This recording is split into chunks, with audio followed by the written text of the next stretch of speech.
urusan-urusan kami, dan lepaskanlah ikatan pada lisan kami agar mereka paham apa yang kami sampaikan.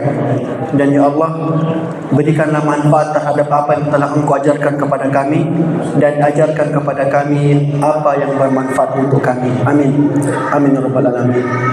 Bapak Ibu, para orang tua kami, jamaah salat maghrib yang dirahmati oleh Allah Subhanahu wa taala, kita bersyukur kepada Allah di malam hari ini kita lanjutkan kajian kita dalam rangka menuntut ilmu, belajar, menambah pahala dan mengharapkan ridha Allah Subhanahu wa taala.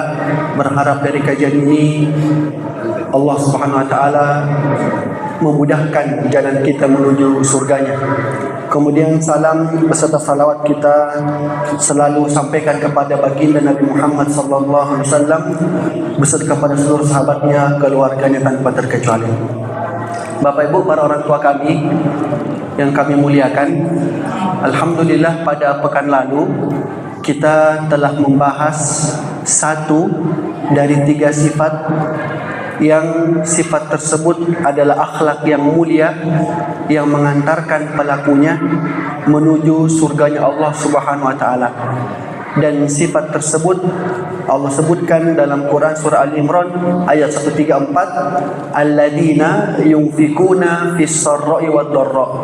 Mereka yang berinfak, bersedekah baik dalam kondisi lapang maupun dalam kondisi sulit. Jadi dia tidak hanya bersedekah ketika lagi gajinya tinggi, ketika dagangannya lagi berhasil atau lagi banyak rezekinya, tapi dia tetap bersedekah meskipun dalam kondisi sulit. Mungkin dia sudah pensiun, mungkin ada pemotongan gaji, atau mungkin usahanya lagi seret. Ternyata dalam kondisi sulit pun dia tetap bersedekah, meskipun jumlahnya tidak sebanyak yang dia keluarkan ketika dia dalam keadaan lapang. Nah, Bapak Ibu, pada malam hari ini kita ingin mencoba mengulas keutamaan sedekah. Keutamaan sedekah, sehingga dengan mempelajari keistimewaan ibadah ini, kita semakin cinta dengan sedekah, semakin mendorong hati kita untuk mudah berbagi, mudah berinfak. Dan tujuannya kita belajar malam hari ini agar kita membenci suatu penyakit yang sangat berbahaya, dan penyakit tersebut adalah penyakit al-bukhl, ya, penyakit al-bukhl. Apa itu bukhl? Pelit, ya, penyakit pelit. Nah, Bapak Ibu, penyakit pelit inilah yang membuat seseorang enggan bersedekah. Kenapa orang berat untuk kasih keluar uangnya berinfak? Karena pelit. Dan kita tahu di antara kaum muslimin banyak orang kaya. Banyak Pak ya? Banyak pengusaha muslim yang kaya raya. Tapi banyak juga yang pelit. Padahal pelit ini, seperti yang kita sampaikan pada pekan yang lalu, adalah sifat orang kafir, sifat orang munafik.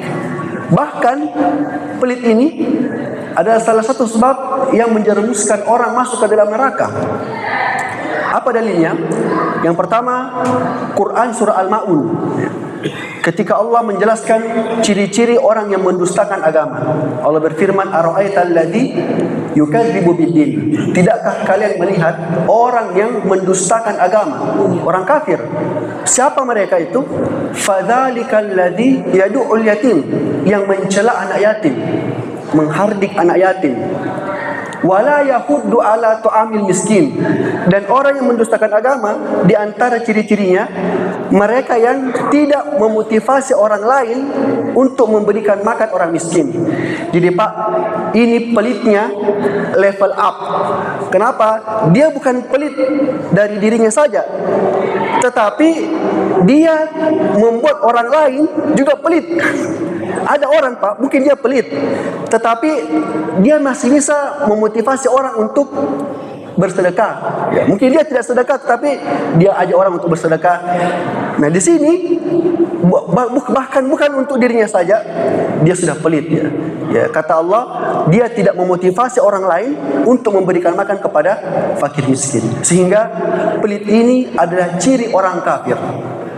Demikian pula ketika Allah mengabadikan perbincangan antara penghuni surga dan neraka. Quran surah Al-Mudaththir, penghuni surga bertanya kepada penghuni neraka, "Ma salakakum fi saqar?" Apa yang membuat kalian masuk ke neraka Saqar? Maka penghuni Saqar pun menjawab, "Qalu lam nakum minal musallin wa lam nakun nut'imul miskin." Dulu kami di dunia itu tidak mendirikan solat. Solatnya bolong-bolong, solatnya keluar dari waktunya, dia tunda-tunda, akhirnya habis waktunya baru dia solat. Yang kedua, karena dulu kami tidak memberikan makan orang miskin. Bayangkan, gara-gara tidak memberi makan orang miskin, dijebloskan ke neraka Saqar. Demikian juga Allah berfirman menceritakan tentang sifat orang munafik. Kata Allah, "Al-munafiquna wal munafiqat ba'duhum awliya'u ba'd." Orang munafik, laki-laki maupun perempuan, mereka itu Pak, saling menolong di antara mereka. Lalu Allah sebutkan ciri-cirinya, ya'muruna bil munkari wa yanhauna 'anil ma'ruf wa yaqbiduna aydiyahum. Di antara ciri-ciri mereka itu lilitkan tangannya. Artinya dia tidak ulurkan untuk bersedekah, untuk berbagi kepada orang. Artinya apa? Pelit, sekek. Ini sifat orang munafik. Makanya Bapak Ibu, sifat pelit inilah yang menghalangi orang bersedekah, yang berat kasih keluar uang karena pelit. Dan pelit ini pula lah yang menjebloskan sebagian manusia ke neraka jahanam. Pertanyaannya sekarang, kenapa orang bisa pelit?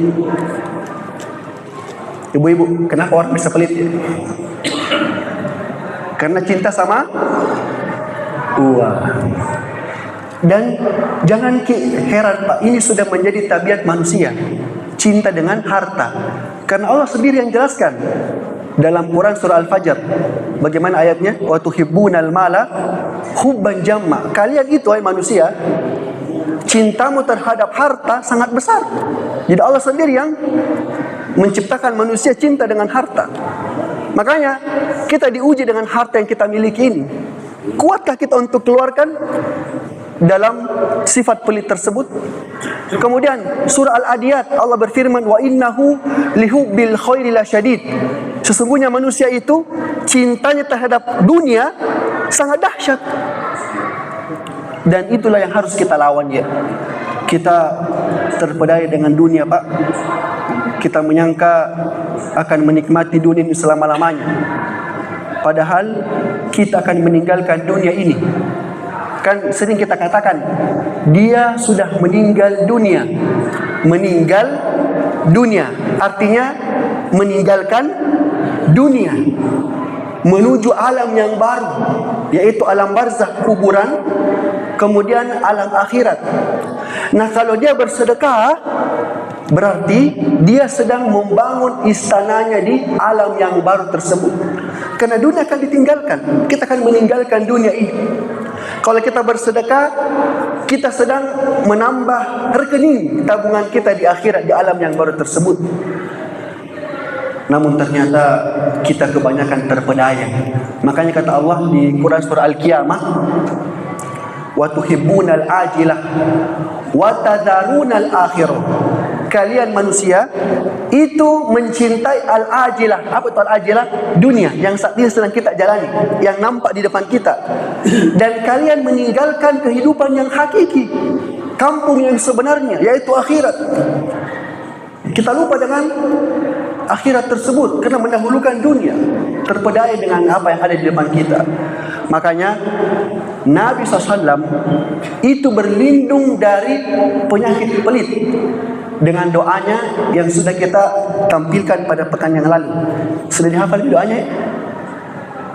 Bagaimana doanya? Allahumma inni a'udzubika minal hammi wal hazani wal ajzi wal kasali wal bukhli wal jubni wa dala'id daini wa ghalabatir rijal. Dihafal enggak kan? Saya sudah kirim itu di Pak Anto, sudah kirim ya di grup BKM Masjid ya. Masya Allah. Jadi hafal ke ini Nabi yang minta ini. agar terlindungi dirinya dari sifat pelit. Karena pelit itu memang ada dalam diri manusia. Kata Allah, wa uhdiratil anfusyush syuh, dan jiwa itu diciptakan dalam kondisi pelit. Makanya Nabi berlindung dari penyakit pelit ini. Dan Nabi ajarkan doa ini agar umatnya berlindung dari sifat pelit dan berlindung dari sifat-sifat yang buruk. Coba kita terjemahkan kembali. Mana doanya? Tapi saya tampilkan lagi. Ini doanya. Hadis riwayat Bukhari, Masya Allah ya. Ini tidak diragukan kesohihannya. Kata Nabi, ya Allah, Allahumma inni a'udzubika, aku berlindung kepadamu, minal hammi wal hazani, dari sifat cemas dan sedih, wal ajzi wal kasali, dari sifat lemah dan malas, malas beribadah, malas bergerak, malas beraktivitas, wal bukhli wal jubni, berlindung dari sifat pelit dan pengecut. Kan ada orang pengecut, Pak. Wadola'i daini, berlindung dari lilitan utang, wa ghalabatir rijali, dan kesewenang-wenangan manusia. Saya mungkin sudah sampaikan kenapa ini doa Nabi ajarkan. Karena ada seorang itu duduk-duduk di depan Masjid Nabawi merenung. Lantas Nabi tanya, ada apa denganmu? Ada apa gerangan? Kata dia, saya terlilit utang ya Rasulullah. Kata Nabi, maukah engkau aku ajarkan sebuah doa yang kalau kau baca ini utangmu dilunasi, utangmu akan dibebaskan. Maka Nabi pun mengajarkan doa ini. Sehingga doa ini bukan hanya menghindar dari penyakit pelit, tetapi agar kita terbebas dari utang piutang. Jadi yang masih banyak cicilannya, banyak kreditnya, coba baca doa ini. Insya Allah akan Allah bukakan jalan, luaskan rezeki kita, dan agar Allah hindarkan kita dari sifat-sifat yang buruk. Makanya Bapak sekalian, kita perlu berdoa untuk terlindung dari penyakit pelit. Dan penyakit pelit inilah yang membuat orang gampang emosi. Kalau ada orang, Pak, itu tinggi darahnya, tekanan darahnya tinggi, coba dicek apakah dia orangnya pelit atau tidak. Karena yang membuat orang gampang marah ini penyakit pelit. Emosi sama istrinya, emosi sama anak-anaknya. Kenapa? Karena pelit. Anak-anaknya mungkin main-main di garasi mobil, tidak sengaja dia serempet itu cat mobilnya, kemudian baret. Nah ini dasar mungkin bapaknya pelit, sedikit di baretnya marah besar. Kenapa emosi? Karena pelit. Kan tidak disengaja. Beda kalau sengaja, kita harus tegas, hati-hati kalau bermain. Tapi kalau langsung marah-marah ya, langsung pukul anaknya ya, atau mungkin istrinya langsung dimarahi, diomelin ya, gara-gara hanya mungkin memecahkan piring dapur. Ini gara-gara penyakit pelit. Makanya Pak, berlindung dari penyakit ini. Dan kami kalau membimbing jamaah haji umrah, sudah sampaikan, ketika tawaf dan sa'i, di antara doa yang kami bimbing jamaah itu ini, Allahumma inni a'udzubika minal hammi wal hazani wal ajzi wal kasali wal bukhli wal jubni wa ghalabati daini wa qahrir rijal. Di riwayat yang lain teksnya berbeda. Amalkan ini doa setiap selesai solat atau di solat malam tak, insya Allah Allah akan ya kabulkan apa yang menjadi isi dari doa ini. Dan jangan dianggap remeh, jangan anggap remeh. Oleh karenanya ya, itu orang soleh tidak mungkin pelit, Pak. Tidak mungkin kita dapati orang soleh itu pelit. Sebagaimana pernyataan dari seorang perawi yang bernama Mubashir. Jadi Mubashir ini pernah duduk-duduk sama Imam Ahmad. Kata beliau, qa'attu ma'a Imam Ahmad wa Yahya bin Ma'in wan nasu mutawafirin. Jadi saya pernah duduk bersama Imam Ahmad, Yahya bin Ma'in, ini ulama-ulama besar semua ini, dan ulama-ulama yang lain, annahum ajma'u la yajiduna rajulan salihan bakhilan. Mereka sepakat tidak ada orang soleh itu pelit. Jadi kalau ada orang Pak tabe sekali, mungkin kelihatannya banyak ibadahnya, tapi pelit, hati-hati ya. Perlu dipertanyakan kesolehannya. Karena orang soleh itu tidak pelit. Tidak pelit ya. Makanya Bapak Ibu sekalian ya, penyakit apa lagi yang lebih parah dari penyakit pelit? Tidak ada. Inilah penyakit yang lebih paling parah yang menimpa sebagian dari kita.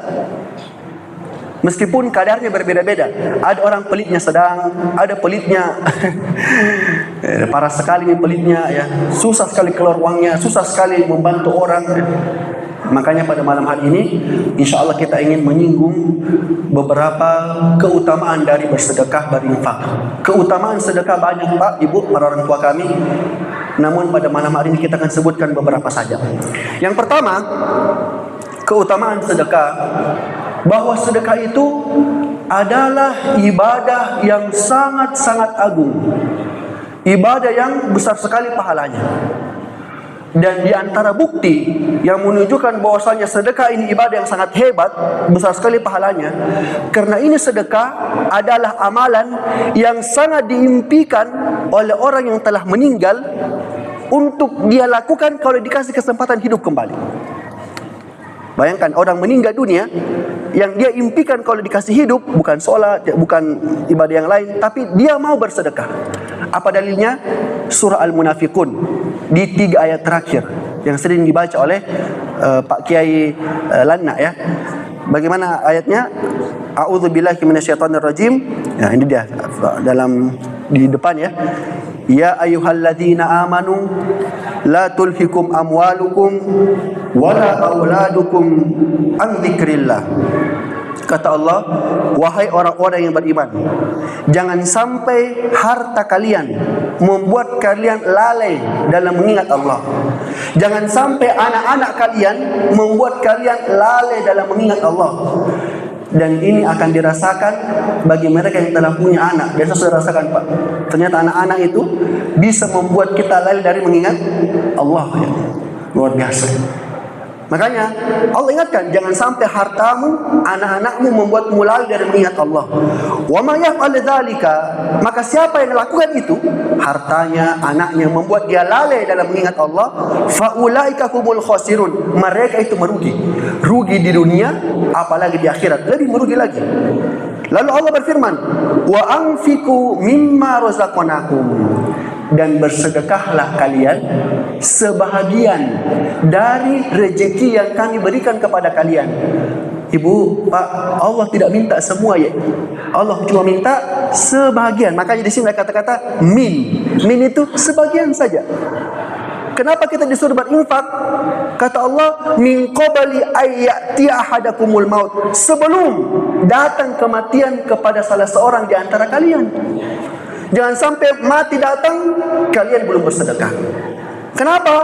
Fayaqul, karena kalau sudah datang kematian kepada salah seorang, maka dia pun berdoa kepada Allah. Apa dia doakan?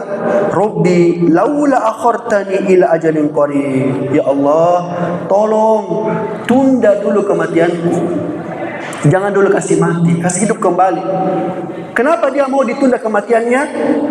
Fa'asaddaqa wa akum minas solihin. Saya mau bersedekah sehingga menjadi orang yang soleh. Perhatikan Ki, saya mau bersedekah sehingga menjadi orang yang soleh. Semakin menegaskan perkataan Imam Ahmad dan yang lainnya bahwasanya orang soleh itu tidak apa? Tidak pelit. Karena orang yang bersedekah, dialah orang yang soleh. Orang yang soleh itu ringan tangannya membantu, ringan tangannya untuk menolong dan berinfak. Ya. Makanya di sini dikatakan ya, ya Allah, tolong saya hidupkan kembali, tunda kematianku untuk bersedekah. Pertanyaannya Pak, kenapa dia tidak minta untuk sholat? Kenapa dia tidak minta untuk puasa? Kenapa dia tidak minta untuk baca Quran atau berbakti kepada kedua orang tua? Dia tidak minta itu semua, bukan berarti tidak penting Pak. Solat penting, baca Quran penting, puasa penting. Tetapi tatkala Allah mentansis secara khusus menyebutkan dengan nas bahwasanya bersedekah, dia mau bersedekah, menunjukkan ini sedekah amalan yang sangat hebat ya. Luar biasa besar manfaatnya. Agung sekali. Maka dia tidak menyebut yang lain. Allah tidak menyebut yang lain. Allah hanya menyebut sedekah saja. Dan sangat bermanfaat di hari kiamat. Seulang, sangat bermanfaat di hari akhirat. Kenapa? Karena orang yang sudah mati itu bisa melihat banyak hal. Jadi kalau sudah meninggal, terbuka pandangan tabirnya, terbuka tabir penglihatannya. Makanya di antara nama lain dari mati adalah al-yaqin. Jadi Pak, mati itu nama lainnya adalah al-yaqin. Allah berfirman, wa'bud rabbaka hatta ya'tiyakal yaqin. Sembahlah Allah sampai datang al-yaqin kepada kalian. Apa maksudnya al-yaqin itu? Sampai kalian mati. Kenapa mati itu disebut al-yaqin? Karena kalau orang sudah mati Pak, banyak yang bisa dia lihat. Yang sebelumnya hanya dia dengar, yang sebelumnya hanya bisa dia baca, mati dia bisa lihat apa yang dia sebelumnya hanya dengar, yang sebelumnya hanya dia baca.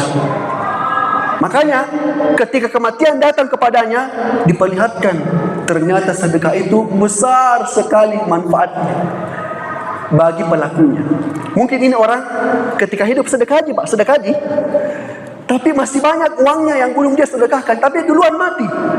Maka ketika dia mati, ditunjukkan luar biasa hebatnya sedekah itu. Makanya dia minta untuk dihidupkan dan dia bisa bersedekah. Tapi apa kata Allah? Walai yuakhirallahu nafsan idza jaa ajaluha. Tidak mungkin ditunda kematian seseorang kalau telah datang ajalnya. Tidak bisa. Mau apa? Sudah mati. Tidak ada gunanya. Penyesalan saja. Makanya Pak, kata para ulama, ini dia tafsirkan ini ayat. Zahirnya Pak, ini ayat Allah menceritakan tentang orang yang kaya. Nah, jadi yang disebutkan di sini adalah orang kaya.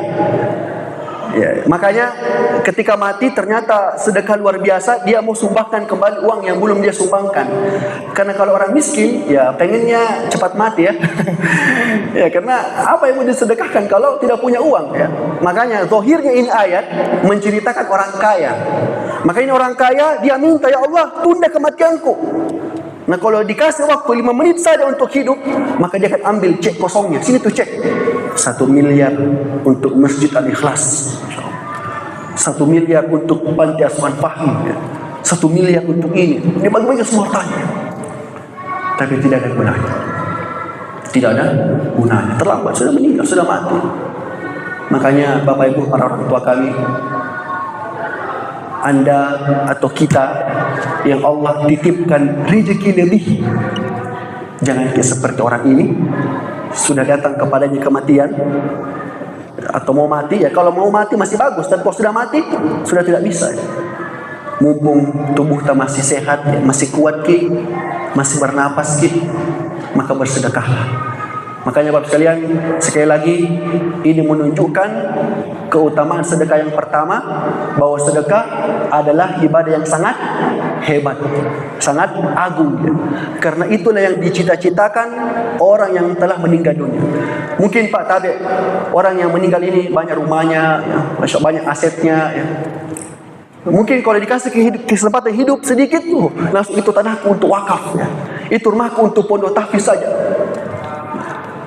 Luar biasa ya. Ini adalah sedekah.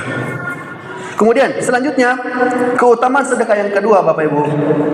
Sedekah dapat menyelamatkan seseorang dari neraka jahanam. Sedekah dapat melindungi orang dari azab neraka jahanam. Dan ini banyak dalilnya. Di antara dalilnya, sabda Nabi, kata Nabi, ittaqun naro walau bisyikki tamar. Lindungilah diri kalian dari api neraka meskipun dengan sepenggal kurma. Saya ulang, lindungilah diri kalian dari neraka meskipun dari sepenggal kurma. Artinya, kalau tidak punya harta, tidak punya apa-apa selain 1 biji kurma, belah 2 gitu kurma, setengahnya kita makan, setengahnya kita sedekahkan. Boleh jadi sepotong kurma itu melindungi dari azab neraka jahanam. Tapi tabe, kan saya sudah sampaikan pada pekan yang lalu, jangan kita salah artikan kini hadis. Kalau begitu paling kita sedekah sedikit-sedikit saja. Kan kata Nabi, meskipun sepenggal kurma, jagalah dirimu dari api neraka. Bukan begitu ya. Kalau banyak uang tak kasih lebih. Tapi kalau ternyata lagi tidak ada uang, tak mungkin lagi sedikit pemasukan, maka jangan sampai kita tidak bersedekah ya. Contoh tabe, ada lewat payabok-yabok di depan kita, kita kasihan sama dia ya. Kita buka dompet, ternyata di dompet kita itu Ada uang 5.002. Sisa 10.000, tapi pecahan 5.000. Maka cukup bismillah. 5.000-nya kita kasih ke dia, 5.000-nya untuk kita. Bisa jadi 5.000 itu yang melindungi kita dari azab neraka jahanam. Saya sudah ceritakan Pak ya pada pekan yang lalu, Aisyah istri Nabi ketika didatangi seorang ibu dengan 2 putrinya minta makan, maka Aisyah pun cari-cari di rumahnya makanan yang ada di rumahnya. Ternyata dia tidak menemukan apa-apa kecuali 1 butir kurma. Subhanallah, istri Nabi Pak, istri Nabi, orang yang paling mulia di atas muka bumi ini, di rumahnya hanya ada 1 buah kurma. Maka Aisyah dalam kondisi seperti itu, dia tidak katakan, Tabe, ini 1 kurma untuk saya saja, tidak ada yang untuk saya sedekahkan. Tidak, ternyata ini 1 kurma dia kasih ke ibu itu, dan ibu ini pun belah 2 kurmanya, lalu dia kasih kepada kedua putrinya. Subhanallah. Makanya ya, di antara sifat penghuni surga adalah dia yang senantiasa berinfak, baik dalam kondisi lapang maupun dalam kondisi sempit. Masya Allah, dalam kondisi sempit. Makanya sekalian ya, ini dalil yang sangat kuat yang menunjukkan sedekah melindungi seseorang dari neraka jahanam. Dalil yang kedua, dan ini yang paling hebat, tentang kisah Nabi ketika khutbah hari raya. Lalu setelah khutbah, beliau jalan ke barisan perempuan, lalu berkhutbah juga. Sama-sama kita baca hadisnya supaya lebih enak. Nah, ini dia hadis riwayat Muslim dari sahabat Jabir. Apa kata Jabir? Syahidtu ma'a Rasulillah SAW as-salata yawmal id. Saya solat bersama Nabi di solat hari Id. Fabada bis salati, maka solat pun dimulai pertama qoblal khutbah, sebelum khutbah, bi ghairi adzanin wala iqamah, tidak ada azannya, tidak ada qomatnya. Kan begitu ya kalau solat Id ya. Beda kalau solat Jumat. Kalau solat Jumat kan khutbah dulu baru solat. Kalau ini solat dulu baru khutbah. Tidak ada azan, tidak ada qomat, langsung berdiri. Summa, setelah selesai solat, qoma, Nabi pun berdiri, mutawakkian ala Bilal, lalu menjadikan Bilal sebagai tumpuannya. Fa'amar bi taqwallah, maka Nabi pun mulai berkhutbah, memerintahkan untuk bertakwa kepada Allah. Wa hassa ala taatihi, kemudian ya memotivasi untuk taat kepada Allah. Wa wa'adhan nas, kemudian menasihati manusia, orang-orang. Wa dzakarahum, lalu memperingati mereka. Setelah selesai Pak dari saf laki-laki, mado hatta atan nisa, Nabi pun jalan ke belakang sampai ke safnya perempuan. Fawa'adahunna wa dzakarahunna, maka Nabi pun menasihati para perempuan, lalu memperingatkan kepada mereka. Lalu perhatikan ibu-ibu. Faqal, maka Nabi pun berkata, tasaddaqna, wahai para wanita, bersedekahlah kalian, berinfaklah kalian. Kenapa saya suruh kalian berinfak? Fa inna aktsarakunna hataba jahannam, karena kalian yang paling banyak menjadi bahan bakar api neraka jahanam. Ini Ustadz sembarang Nabi bilang. Ini bukan saya yang bilang ini. Ini yang bilang Nabi. Ternyata perempuan itu yang paling banyak menjadi bensinnya neraka jahanam, dibakar di neraka. Kenapa kata-kata ibu? Nanti ada seorang perempuan yang protes. Kita baca, lanjut ya. Faqamat imra'atu min sitatin nisa, maka ada seorang perempuan di tengah-tengah saf berdiri. Saf'aul khuddain, sudah pucat mukanya, sudah berkeringat. Nabi yang ancam ini. Kalau Nabi yang ancam tidak mungkin bohong-bohong Pak. Beda kalau politis ya. Ancamnya banyak dustanya. Ini Nabi yang bilang, kalian penghuni neraka paling banyak. Maka perempuan pun berdiri dengan wajah yang sudah menghitam, sudah pucat, lalu bertanya, 5, kenapa ya Rasulullah perempuan yang paling banyak mengisi neraka? Kata Nabi, li'anna kunna, karena kalian wahai para perempuan, tuksirna syaka, banyak mengeluh. Banyak mengeluh. Lihat tetangganya beli mobil baru.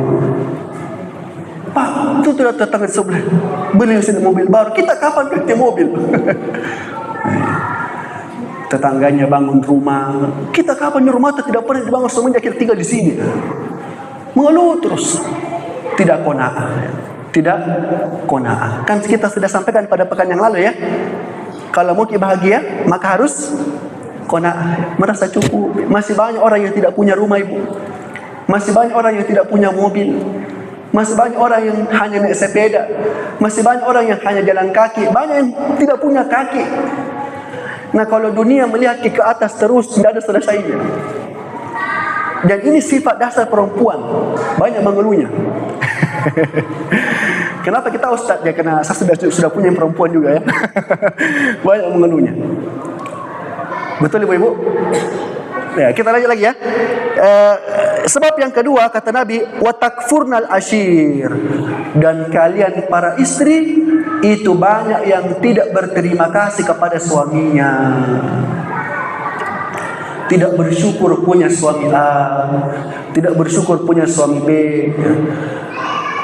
Dia nonton di TikTok, Instagram, dia nonton artis-artis Korea yang ganteng-ganteng, pas balik ke suaminya hitam legam, kemudian gendut ya, kemudian tidak bersyukur sama suami. Hati-hati ibu-ibu, suami itu adalah surga Anda yang setelah orang tua. Maka ya jagalah baik-baik suami ya. Senangkan hatinya ya. Taati perintahnya. Jangan perbesar angkat suara di hadapan suami, hati-hati. Karena dia bilang, kalian menghuni banyak neraka karena dua sebabnya. Suka mengeluh, kemudian tidak bersyukur sama suami. Jangan dia bilang, saya yang nuduh-nuduh. Enggak, ini Nabi yang bilang ini. Makanya Nabi bilang, karena perempuan sifat dasarnya begitu, tasoddaq, banyak-banyak sedekah. Banyak-banyak sedekah, ibu. Makanya kalau lewat ke masjid ya, jangan kasih lewat saja ya. Ingat harus banyak-banyak bersedekah. Banyak-banyak bersedekah. Kita lanjut hadisnya. Faja'alna yatasaddaqna min hulihinna. Maka ibu-ibu yang hadir setelah dikasih tahu sama Nabi seperti itu, dia pun mulai membuka perhiasan-perhiasan yang sedang dia pakai. Ini kan hari raya ibu-ibu ya. Hari raya kan nak pakai semua mas-masnya ibu-ibu kah pergi sholat. Maka Bilal, Nabi suruh buka kainmu Bilal. Maka dia pun menghemparkan Bilal kainnya.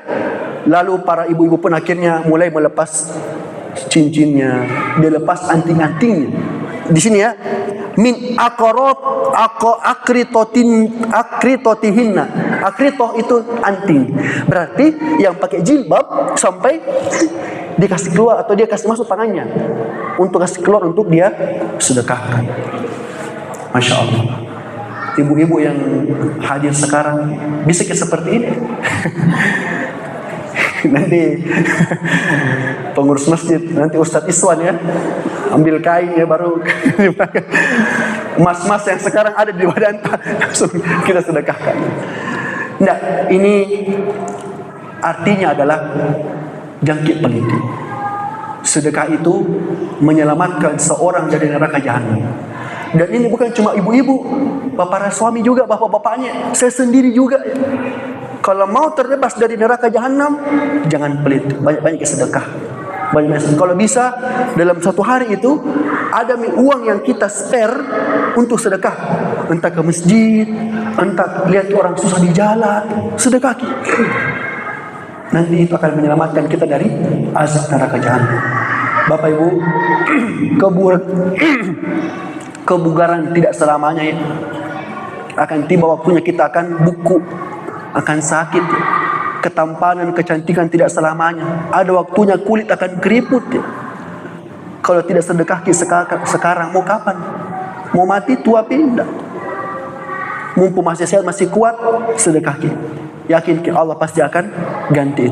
Baik, selanjutnya Bapak Ibu sekalian, di antara manfaat dari sedekah, sedekah itu bisa meredam kemurkaan Allah Subhanahu wa taala.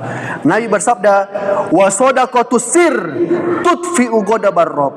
Sedekah yang dilakukan secara diam-diam, bukan mau dikasih viral, bukan dipamerkan. Sedekah diam-diam mampu meredam amarah Allah Subhanahu wa taala. Mungkin orang ini itu dimurkai sama Allah. Mungkin Allah ingin mengazabnya, dikasih musibah, dikasih cobaan, dikasih sakit, dikasih hilang barang-barangnya. Kenapa? Mungkin dia maksiat, mungkin dia tidak jaga matanya, walauzubillah, lihat hal-hal yang haram. Mungkin dia semalam minum khamar, mungkin semalam nauzubillah berzina, mungkin dia tidak bisa menjaga mulutnya, tapi dia bersedekah, tudfi'u ghadabar rabb, meredam kemurkaan Allah, tidak jadi dapat musibah. Luar biasa sedekah. Tapi belum tentu di akhirat, tapi di dunia bisa jadi selamat dari musibah. Makanya saya sering kita dengar ya, sedekah menolak apa ya? Bala. Sedekah menolak bala. Banyak Pak di antara kita yang harusnya Allah murkai, tidak bisa bermuamalah baik dengan istri, kasar sama istri, kasar sama suami, sama anak-anak, tidak bisa jaga pandangan. Di antara kita banyak melakukan maksiat, harusnya Allah murka sama kita. Tapi kalau kita sedekah, tudfi'u ghadabar rabb, sedekah itu meredam kemurkaan Allah Subhanahu wa taala. Luar biasa sedekah ini. Makanya ya, jangan pelit untuk bersedekah. Selanjutnya, di antara keutamaan sedekah, sedekah nanti ini di hari kiamat dia akan menjadi bayangan kayak payung yang akan menaungi seseorang ketika sedang dihisab di padang mahsyar. Kata Nabi, kullu mri'in fi dhilli sadaqatihi yaumal qiyamah hatta yuqda bainan nas. Setiap orang berada di bawah naungan sedekahnya sampai Allah menghukum, memutus semua manusia.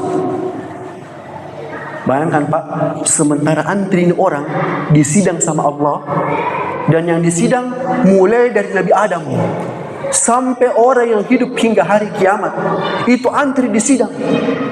Dan pada saat itu matahari didekatkan hingga berjarak tersisa 1 mil di atas ubun-ubun manusia. Tapi yang tahu berapa jarak matahari dari bumi ke matahari? Berapa kilometer? Anak pondok yang baru datang, Ipung, berapa? Kan sudah belajar geografi, masa belajar geografi di sekolah. Berapa jaraknya dari sini ke matahari? Berapa kilometer? Ada yang tahu ya? Pak Prof mungkin masih belajar geografi. 15 juta kilometer. Berapa ya? 15 juta kilometer. 15 juta kilometer saja. Kalau pergi ke Tanah Suci sekarang ini, bulan 6, bulan 7, gosong keluar dari hotel. Puncaknya musim panas, panas sekali. Bahkan kalau di Madinah, saking kita kalau di Madinah itu mahasiswa dulu, kita buat candaan, saking panasnya Madinah, kalau kita mau masak telur setengah matang, itu kasih telur di depan asrama, tunggu 1 jam, dia akan masak sendiri. Saking panas. Itu jaraknya 15 juta kilometer. Bagaimana kalau matahari itu jaraknya tersisa 1 mil, 1,5 kilometer di atas ubun-ubun manusia, mengantri dihisap sama Allah. Dan kita mengantri bukan kita sambil duduk-duduk baring-baring ya, atau di mobil dulu pakai AC, nanti tiba giliran baru masuk. Tidak ya, berdiri ki. Apa kata Allah? Yauma yaqumun nasu lirabbil alamin. Ketika itu manusia berdiri semua bertemu dengan Allah Subhanahu wa taala. Mengerikan Pak hari hisab ini.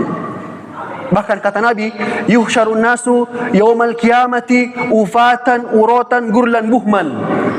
Seorang yang akan dikumpulkan pada hari kiamat nanti di padang mahsyar dalam kondisi ufatan. Ufatan itu tidak pakai sendal. Uratan, telanjang bulat. Burlan, tidak membawa apa-apa. Burlan, tidak disunat, belum disunat. Buhman, tidak membawa 1 rupiah pun, tidak membawa 1/10 harta. Lalu kata Nabi, ya, membacakan firman Allah, kama bada'na awwala khalqin nu'idu. Sebagaimana pertama kali kami ciptakan kalian, seperti itu pula lah kami kebangkitkan kalian. Bukankah hadirin sekalian, ketika seorang dilahirkan dari perut ibunya dalam kondisi tidak memakai alas kaki, telanjang bulat, belum disunat dan tidak membawa apa-apa, seperti itu pula lah nanti kita akan dibangkitkan di padang mahsyar. Sampai-sampai Aisyah bertanya, kritis Aisyah, ya Rasulullah, An-nisa wa rijal, nanti manusia itu laki-laki perempuan sama-sama dibangkitkan telanjang bulat. Alaysa yanzuru ba'duhum ila arti ba', bukankah nanti sebagian orang bisa melihat aurat sebagian yang lain? Apa jawaban Nabi, Pak? Al-amru dzalikal yaum asyaddu min ayanzura ba'duhum ila arti ba'. Tapi Aisyah, perkara yang terjadi di padang mahsyar lebih dahsyat, lebih menyeramkan, sehingga tidak sempat lagi orang melihat, bagaimana itu bentuk anunya, tidak sempat lagi. Saking menyeramkannya padang mahsyar itu. Ternyata Bapak Ibu, sementara mengantri di padang mahsyar, tiba-tiba ada sekumpulan awan menaungi seseorang. Ternyata itu sedekah yang dia keluarkan ketika masih hidup. Kata Nabi, kullu mri'in fi dhilli sadaqatihi yaumal qiyamah. Setiap orang akan berada di bawah payung sedekahnya. Dan ini payung, semakin banyak sedekah semakin luas, berarti semakin adem ya, semakin enak, semakin teduh. Bayangkan matahari ini keringat bercucuran, maka dalam sebuah hadis orang itu banjir keringatnya saking panasnya. Tapi kalau dia bersedekah yang banyak, maka semakin luas naungannya. Dan ini terserah kita, Pak. Mungkin sedekah banyak, besar naungan. Sedekah sedikit, kecil juga naungan, Pak. Dan kita sangat butuh dengan naungan ini. Makanya orang yang mati, dia tahu sedekah besar sekali manfaatnya. Ya Allah, kasih hidupkan lagi. Masih banyak harta belum bisa sedekahkan. Masih banyak tabunganku, rumahku banyak sekali. Saya mau jual semua. Saya mau sedekahkan dulu, baru saya mati. Karena dia tahu, nanti dia tahu kalau sudah meninggal. Makanya Bapak Ibu sekalian, ya, hidup ini hanya sementara. Apa yang kita makan jadi tai, yang kita pakai ini akan lapuk, akan beda, kalau bahasa kita akan hilang. Tapi yang kita tabung, yang kita infakkan, yang kita sedekahkan, itulah yang menjadi tabungan kita, yang akan kita rasakan manfaatnya hari setelah kita meninggal dunia. Nah, Bapak Ibu yang dirahmati Allah Subhanahu wa taala, saya baca dulu lanjutan hadisnya. Fakana Abu Murfid. Ini sahabat kayaknya. Kalau nanti kita cari, saya belum telusuri. Fakan Abu Murfid, setelah mendengarkan ini hadis, la yukhti'uhul yaumun illa tasaddaqa fihi bi syai'in. Tidak lewat suatu hari kecuali dia bersedekah di situ. Masya Allah. Setelah ini dia dengar ini, tidak lewat suatu hari kecuali dia bersedekah. Walau ka'kah, meskipun hanya rumput. Bayangkan Pak, rumput. Mungkin dia punya rumput ya, kasih makan sapinya, kambingnya. Meskipun bersedekah rumput, au basolah, atau apa itu basol? Yang namakan orang Pakistan, orang India, bawang. Meskipun bawang. Abu Murfid ketika melihat hadis, meskipun bawang dia sedekah tiap hari. Masya Allah, semoga Bapak Ibu termasuk saya sendiri sebisa mungkin kita sisihkan uang 3.000, 5.000. Kalau bisa lebih, kasih lebih, 50.000 per hari. Berapa sih kalau 50.000 itu kali 30? 1,5 juta. Yang banyak uangnya, yang masih bekerja, yang belum pensiun, insya Allah bisa. Yakinlah, itulah yang menjadi tabungan kita di hari akhirat. Baik Bapak sekalian, terakhir ya, sebelum kita tutup, ini sudah mau masuk waktu azan. 5 menit lagi.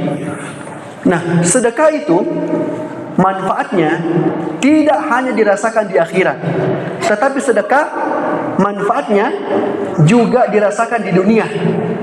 Luar biasa ya. Jadi sedekah tidak hanya dirasakan di akhirat, tapi di dunia pun kita sudah bisa merasakan dampaknya. Apa itu? Yang pertama, sedekah, orang yang bersedekah akan dibahagiakan oleh Allah Subhanahu wa taala. Siapa yang bersedekah, dia akan dikasih gembira sama Allah, dijadikan orang yang bahagia. Apa dalilnya? Allah berfirman, Quran surah At-Taubah ini ya. Kata Allah, "Khudh min amwalihim shadaqah." Wahai Rasul, ambillah dari harta mereka sedekah.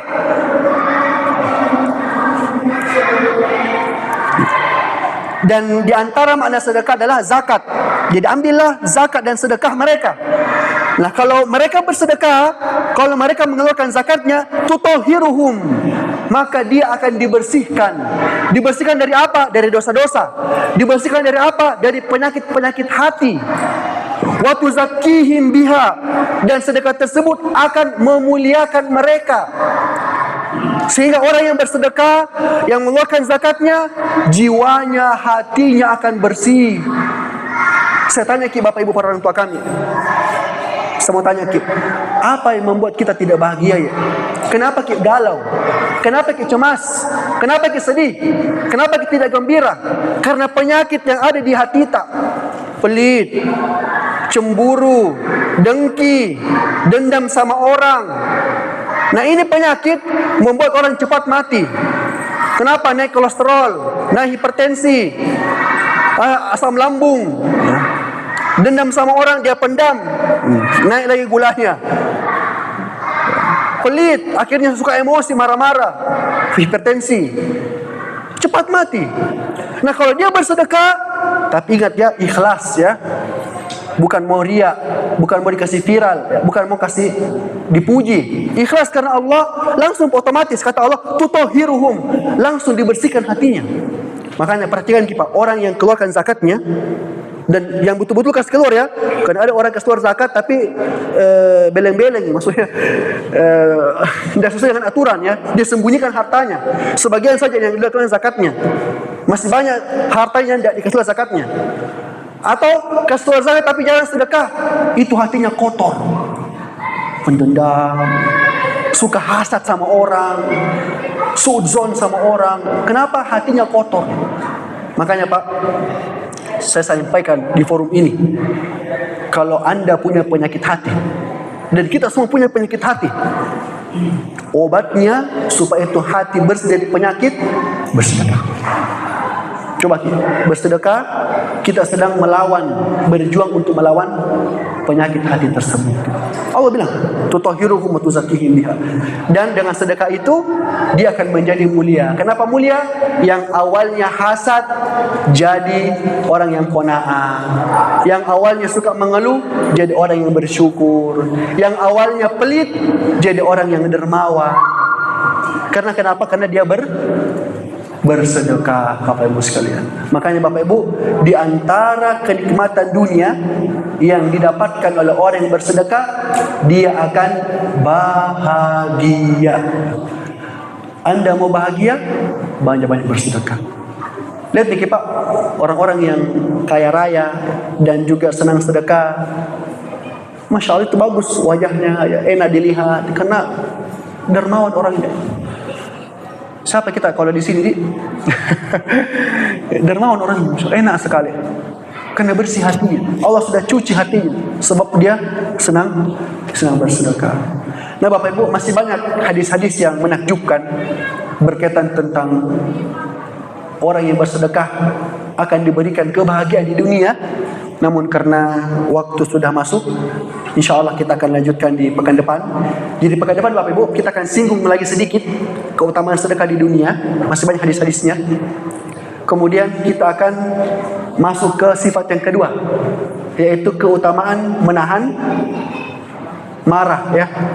Tidak suka moro-moro. Kalau bahasa Bugisnya marah-marah apa ya? Cai ya. Tidak suka cai ya. Tidak suka moro-moro ya. Kalau orang Jawa tidak suka nesu-nesu ya. Nesu ya, tidak suka marah. Ternyata orang yang tidak suka marah bisa mengontrol emosinya, penghuni surga. Kenapa bisa? Apa dalilnya? Insya Allah pekan depan kita akan lanjutkan. Saya kira demikian. Atau ada mau bertanya Bapak Ibu? Ya, kita tampung dulu baru azan. Ya. Iya. Salam ya Bapak. Saya ini yang contoh kita bersedekah ke masjid. Iya, ke masjid. Sedangkan masjid belum mengingatkan kita punya bersedekah. Oh, Masya Allah ya. Mana ini? Oh. Kita punya ini masjid. Sekarang masjid ini belum ditempatkan. Oh ya. Paham ya. Asal mikir dulu Ustaz Isan. Asal mikir. Insya Allah kita jawab setelah azan ya.